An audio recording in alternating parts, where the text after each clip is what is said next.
అయితే అమిత్ షా చేసిన స్టేట్మెంట్స్ కూడా కొంత డ్యామేజ్ చేసినాయి. కాన్స్టిట్యూషన్ చేంజ్ అనో, ఓకే ముస్లిం రిజర్వేషన్స్ తీసేస్తారు. ఉండవు అని. అవును. నేను అనలేదని ఆయన అంటాడు.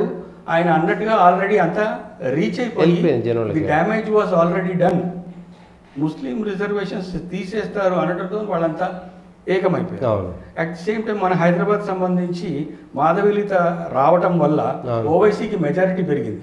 అవును. నేను మీతో లాస్ట్ టైం అన్నట్టు అవును. ఆయన రంజాన్ నెలే ఆయన్ని కాపాడింది. అవును. ఎలక్షన్ల ముందు 1 మంత్ రంజాన్ వచ్చింది. డైలీ ఈవినింగ్ భోజనాలు పెట్టాడు, ఇఫ్తార్లు ఇచ్చాడు, డబ్బులు ఇచ్చాడు. అంతే. ఆ 1 మంత్ క్లోజ్ చేసి పడేసాడు అకౌంట్ అంతే. ఇంకెవరికేమీ అసంతృప్తి లేదు. లేదు. ఆయన ఏదైతే ఈవినింగ్ వెళ్ళి తలుపులు కొట్టి ఓట్లు వేయలేదు అనుకోండి, అదంతా కదా. అప్పటికే అందరూ బ్రహ్మాండంగా చేసేసారు. దాదాపు 3.5 లక్షల పైన మెజారిటీ. ఎప్పుడు లేనంటే ఇంకా మెజారిటీ పెరిగిపోయింది. రెచ్చగొట్టడం వల్ల, తిట్టడం వల్ల, అటాక్ చేయడం వల్ల వాళ్ళ యూనిటీ పెరిగింది కానీ వీళ్ళ యూనిటీ పెరగలేదు. అంటే ఇంకొకటి కూడా బాగా చర్చ వచ్చింది ఏంటంటే, ఒకవేళ ఓవైసీ ఓడిపోతే అనవసరమైనటువంటి కొట్లాట్లు అయితే ఏమో, ఆయన ఓడిపోతే అనేటువంటి భయంతో కూడా కొంతమంది అటు వేసి పడేద్దాం అనేటువంటిది వచ్చిందని చర్చ.